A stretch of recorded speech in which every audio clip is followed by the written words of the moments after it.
আজকে পার্কে গিয়ে পুরো দিনটা কিভাবে কাটালাম তা নিয়ে থাকছে আজকের ভিডিও। তো চলুন শুরু করা যাক। আসসালামু আলাইকুম everyone, welcome to my new blog. পুরো সপ্তাহ ধরেই ভাবছিলাম এই উইকেন্ডে পার্কে ঘুরতে যাব।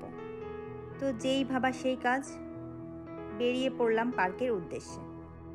আজ সকাল থেকেই অনেক রোদ্দুর এবং গরম ছিল। ইচ্ছা ছিল আগে বের হওয়ার, কিন্তু এই রোদের কারণে আগে বেরোইনি। রোদ থাকা সত্ত্বেও বিকাল ৩টার দিকে বের হয়ে গেলাম।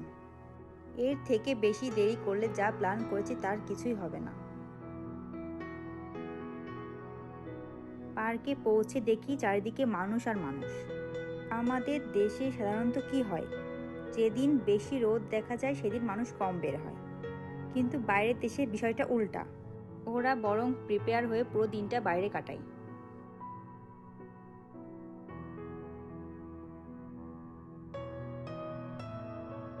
যাই হোক, দেরি করে এসে মনে হয় ভালোই করেছি।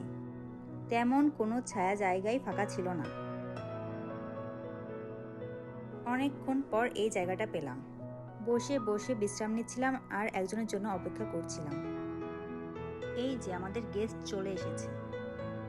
ইনি আমার হাজবেন্ডের বন্ধু। আমার হাজবেন্ড যখন প্রথম চায়নাতে পড়তে আসে তখন থেকেই তার সাথে পরিচয়। এখানে খাওয়ার জন্য বাসা থেকে বিরিয়ানি রান্না করে এনেছি, আর বারবিকিউ করার প্ল্যান ছিল, তাই যা যা দরকার সেগুলোও এনেছি। খাওয়া দাওয়া শেষ, এখন বারবিকিউয়ের জন্য চুলা জ্বালানোর পালা। কয়লা জ্বালাতে বেশ সময় লাগে, তাই দুই বন্ধু মিলে কয়লা জ্বালাচ্ছে আর আমি আশেপাশে ঘোরাঘুরি করছি। হাঁটতে হাঁটতে নদীর পাড়ে গিয়ে বসেছি।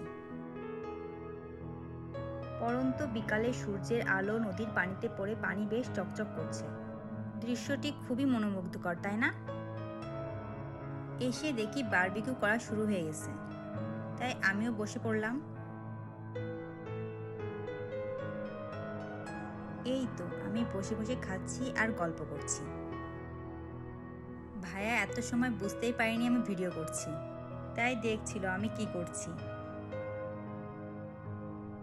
পুরো সময়টাই আমরা অনেক আড্ডা দিয়েছি। ভাইয়া না আসলে আড্ডাটা এত হয়তো জমতো না।